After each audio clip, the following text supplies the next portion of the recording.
Marco Wellinger est chercheur pour ce centre d'excellence. Il sera le barista préposé à l'extraction des espressos. Nous avions plus besoin de baristas expérimentés que de garçons de café pour cette dégustation haut de gamme. Les dégustateurs baristas sont Daniel Hofstetter, 6e meilleur mondial pour le café filtre, Diego Bolaños, caféologue pour le café La Semeuse, Ennio Cantagiani, fondateur de l'Académie du café à Genève, et Samo Smerke, qui travaille lui aussi dans ce centre comme chercheur. Ces 10 cafés de spécialité venus du monde entier se situent dans une gamme de prix entre 15 francs 90 et 288 francs le kilo. Et les plus chers ne sont pas forcément les meilleurs. Ils seront mis sous pression à 9 bars maximum. La température oscillera autour de 92 degrés. Marco aura passé des heures la veille à préparer et à calibrer les cafés pour en tirer le meilleur. Durée de l'extraction, 25 secondes en moyenne.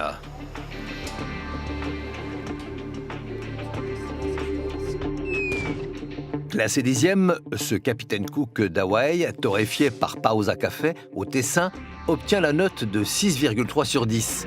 Il coûte 152 francs le kilo. C'était très lourd, des arômes de gomme, c'était plutôt roasty, beaucoup des arômes de torréfaction et pas les arômes qu'on reçu de l'origine. C'est plutôt torréfaction plus que le café vert.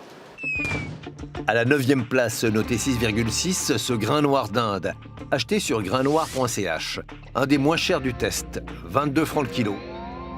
C'était torréfié assez foncé, beaucoup des notes de bois ou de gomme, et c'est très sec sur la langue. Le plus cher, c'est un Kopi Luwak à 288 francs le kilo, 8e. Avec une note de 6,7, c'est un café très particulier, importé d'Indonésie par Admire Café. J'ai trouvé peu intense, j'ai trouvé très grillé, j'ai trouvé astringent, sec, amer, trop torréfié pour moi, je pense. C'est un café qui est pas très subtil. L'histoire du Kopi Luwak, c'est l'histoire de la civette en Indonésie, qui va cueillir les meilleures cerises, parce que ce qu'aime la civette, c'est la pulpe, donc l'acidité puis le sucré de la pulpe. Donc elle va faire une sélection naturelle et puis on va récolter les excréments de la civette. Donc ça, c'est à l'état sauvage. Et puis aujourd'hui, en fait, les civettes, elles sont plutôt en cage et puis on leur donne un peu n'importe quel café à manger. Donc il faut faire très attention à ce qu'on achète en Kopi Luwak. 15 francs 90 le kilo, c'est le moins cher de notre sélection. Le divin de Mövenpick, qui s'annonce comme un assemblage de grands crus, se classe 7e. Note 6,9 sur 10. Pour moi, ce café avait un arrière-goût de fumée. Après avoir avalé une gorgée, ce fumé gardait de la persistance. Alors je n'ai pas trop aimé ça. Classé 6e, un café du Salvador acheté chez Prosperi Café, 54 francs le kilo, note 7 sur 10. Une note de 7,1 pour le Moko Coffee d'Ouganda qui se vend 29 francs 80 et se classe 5e. Beaucoup de notes épicées, de fruits secs, un type de tabac aussi. Ce que j'ai bien aimé, après c'est une question un petit peu de goût, mais bien évalué, une belle crème aussi. La préparation c'était bien fait aussi. Un autre café très cher qui vient de Jamaïque, le Blue Mountain. Il se paye 250 francs le kilo chez Carasso à Genève, 7,2 sur 10 pour un 4e rang. 7,4 pour une sélection du maître torréfacteur de La Semeuse. Un assemblage Colombie, Éthiopie, Honduras qui prend la 3e place de cette dégustation, 39 francs 20 le kilo. C'était très balancé. Pour moi, j'ai des arômes de cashew, cashew nuts. C'était des grapes pamplemousse jaunes. Un peu une acidité pointue, mais c'est une des meilleurs cafés dont on le dit.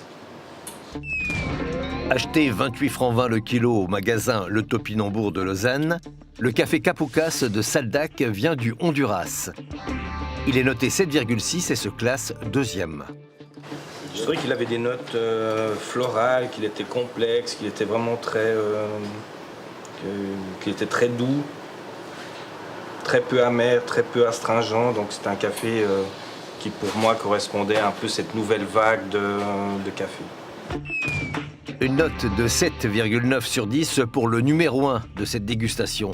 C'est un geisha du Panama à 135 francs 80 le kilo.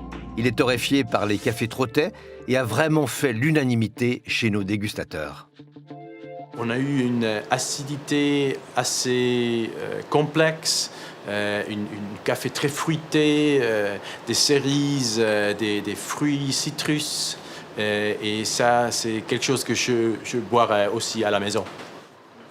Il avait des arômes complexes, on arrivait bien à reconnaître. Pour moi, j'avais vraiment, même au nez, une note de framboise et de chocolat. Ça faisait un peu forêt noire en fait. Et puis j'ai beaucoup aimé le corps, l'équilibre. C'était un café qui était excellent.